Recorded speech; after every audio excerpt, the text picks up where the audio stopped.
Now, the two people we like to call Jen and Don. Welcome back. It is the Jen and Don Show on AM 590. The Answer, broadcasting live from the California GOP Foundation for Success Fall 2015 Convention. And what an honor, Don. I'm telling you, I have a Huckabee 2008 bumper sticker sitting above my desk.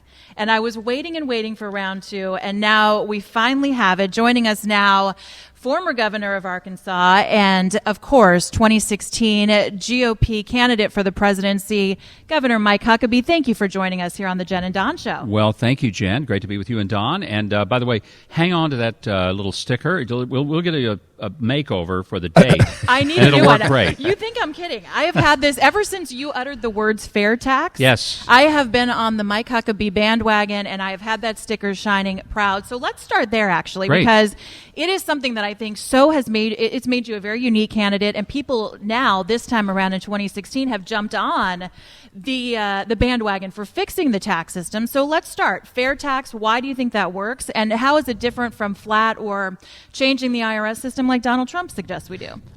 All the tax proposals, other than fair tax, still tax people's work, productivity, savings, investments. So we're really not changing things other than rates.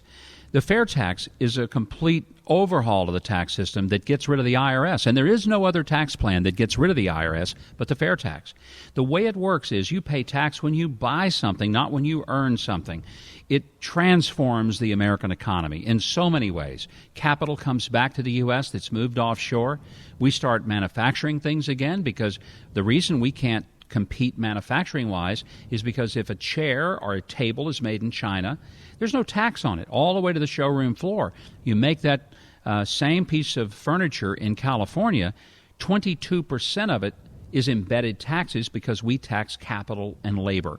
So there are many, many things that the fair tax does to really transform the economy. Most important thing it does, it gives people at the bottom of the economy, people who are working, hourly workers, it gives them a chance to move up the economic ladder, reaching the next rung. I have two very serious questions for you. Big picture. First one. I played the drums for 20 years. What are the chances that I can sit in with your band sometime? It's 100%. If you can provide the venue and get us the gig, all right. I'll play bass, you play drums, and we're all set. Beautiful. And Jen, you can sing. I can, actually, a little bit. So, excellent. We're 10,000 foot. U.S., according to the way many of us look at what's happening right now in our country, is headed for disaster. Mm-hmm. What are the big picture solutions that you as president would bring to the table to fix, and this is a very general question, take it wherever you want, what are the big picture issues that you see in priority that are facing the country and the solutions for those issues?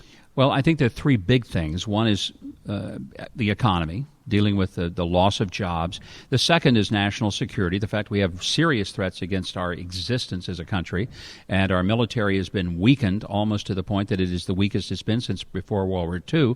And the third thing, which people don't often want to talk about, but I say the first two are like the wings of the airplane. Both are important. You can't do without either, addressing. But even if you had two good wings of an airplane, it won't fly without a steering system. And the third thing is we have to get back to our understanding that what was created under this constitutional republic was a government that has to have people who are morally centered. Because if we're not willing to self-govern, our system of government falls apart without a commitment to integrity, to character, to things that are right and wrong. The overreaching of all of that is whether or not we're going to honor the Constitution as it was written, not as it is being misapplied.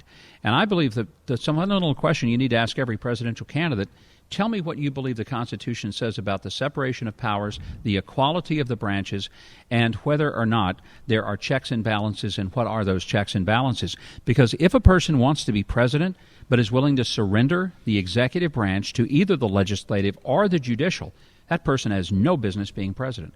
Well, not only do you have the experience as a former governor, you also have what seems to be a very strong moral compass. And I think you mentioned eloquently how that comes into play, especially in interpreting the Constitution. Let's talk about Kim Davis.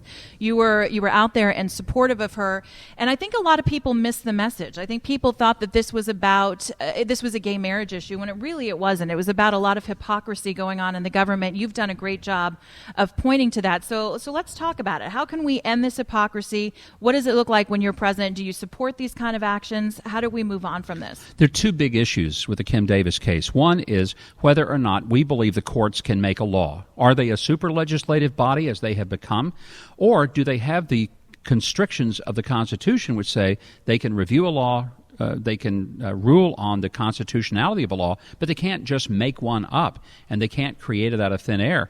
And the other two branches of government have a responsibility to weigh in and determine whether or not they agree that the courts are right, and if so, then implement it. The people's representatives have to be a part of this process. You can't have 5 unelected lawyers, as John Roberts so eloquently stated, that rule the 320 million of America's people. But the second issue is, even if for a moment you believe that the court was right and that the other two branches of government should just immediately surrender to that and put it in place, I don't think they should, but let's say they should. You still have the issue of the unambiguous First Amendment rights that she has as a human being, and even as, frankly, a government official. She's still not disenfranchised from her rights.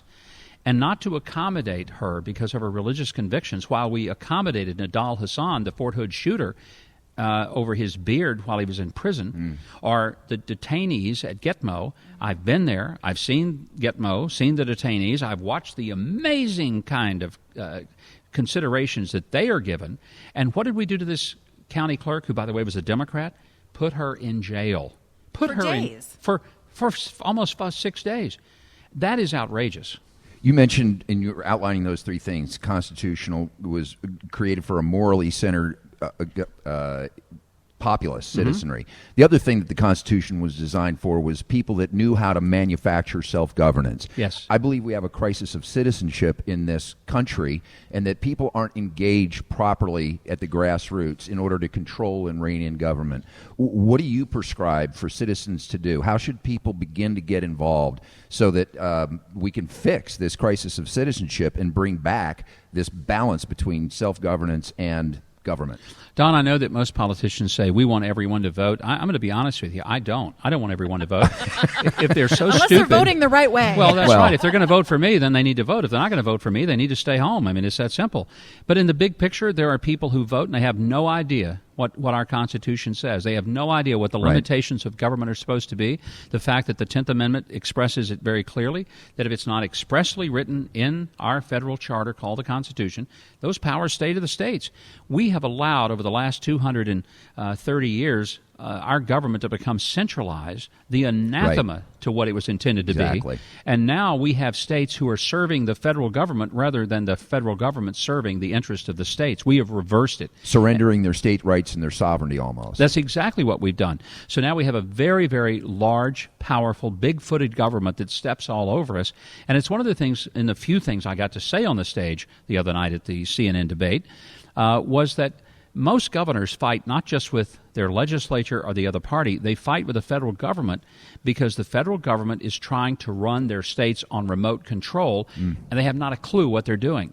And it's got to be devolved, the power, back to the states, or we'll lose this great constitutional republic. 100% agree with you, Governor. And in the last minute here or so that we have, I know you've got a lot to get onto. Let's talk about the debate, because it's very interesting. As someone in talk radio, it's very interesting to cover. There's a lot going on this time around.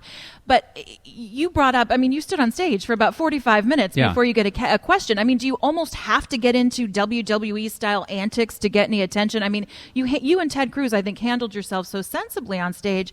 Is there a way that you can stick out a little more? And part two, would you like to see a different format for the next debate? Is this one just a little too convoluted? Well, I think that, first of all, if they're going to have a debate, there needs to be an allocation of time that provides some semblance, at least attempt at fairness in the distribution of time. The second thing, ask us serious questions. My gosh, we're running for president. What somebody else on that stage thinks of me is irrelevant. Nobody asked me... That's your code word, by the way. Well, then nobody asked me about Social Security, Medicare, the infrastructure of the country. They didn't ask about constitutional authority, things that really, honest to God, matter to this country. They ask, hey, somebody said something about you. Would you like to react? And I'm thinking, no, I really wouldn't. I'd like to talk about what makes for a good president, and we never got around to those things. Sure seems like Jake Tapper was trying to instigate a little bit of a brawl rather than get to the serious issues. It was almost like the Fight Club. Right. And it was, I think it was embarrassing, and I think CNN should be ashamed of themselves for running that kind of a show rather than having a thoughtful, serious issue-based debate. And final question, in this big, we've got many candidates, and why should someone vote for you in 30 seconds or less?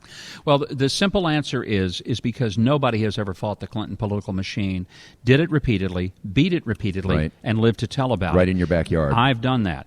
I've governed in the most difficult state in America, which people don't know, but this was a state that was overwhelmingly Democrat and Clintonista, and I was the only Republican in the building, and I fought to get there, and I fought to get things done.